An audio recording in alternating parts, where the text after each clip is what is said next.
Did you know that the oldest mountain range in the United States and one of the oldest mountain ranges anywhere on Earth is located on Michigan's Upper Peninsula?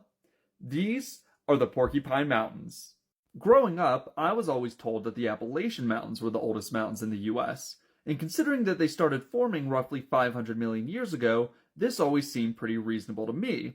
But it turns out they aren't even remotely close to being the oldest. For instance, the St. Francis Mountains, located in Missouri, started forming 1.5 billion years ago, making them nearly 3 times as old as the Appalachians. Even older still, the Black Hills of western South Dakota and eastern Wyoming are estimated to be about 1.8 billion years old.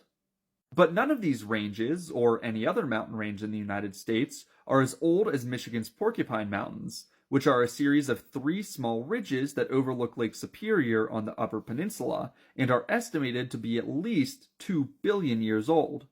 The Porcupine Mountains formed along the Mid-Continent Rift, which over 1 billion years ago threatened to rip North America apart, much in the same way that the East Africa Rift is currently pulling Africa apart. Ultimately, the Mid-Continent Rift failed to pull North America apart, but it did set off an episode of volcanic activity that led to the formation of the Porcupine Mountains. At the time of their formation, the Porcupine Mountains were likely much taller than they are now, but over 1 billion years of erosion has reduced the range to little more than hills. The highest point in the Porcupine Mountains is Summit Peak, shown here, and it rises to only 1,952 feet above sea level.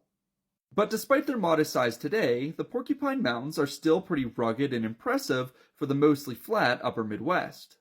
In addition to being beautiful, the Porcupine Mountains are also resource-rich, particularly when it comes to copper, and as a result, the region was heavily mined from the mid-1800s until the early 1900s. But despite this history, the Porcupine Mountains actually represent a success story when it comes to preservation in the region. In 1945, the Porcupine Mountains Wilderness State Park was established, which protected the entire range. But interestingly enough, the park wasn't established to protect the mountains themselves. Instead, it was formed to protect the region's extensive old-growth forests. In fact, the park protects more than 30,000 acres of old-growth northern hardwood forests, the largest stand anywhere in North America west of the Adirondacks. Today, Porcupine Mountains is Michigan's largest state park, and it remains the only state park to have a wilderness designation. Did you know that the Porcupine Mountains were the oldest mountain range in the United States? Or had you even ever heard of them before this video? Let me know in the comments, and let me know what you'd like to see next.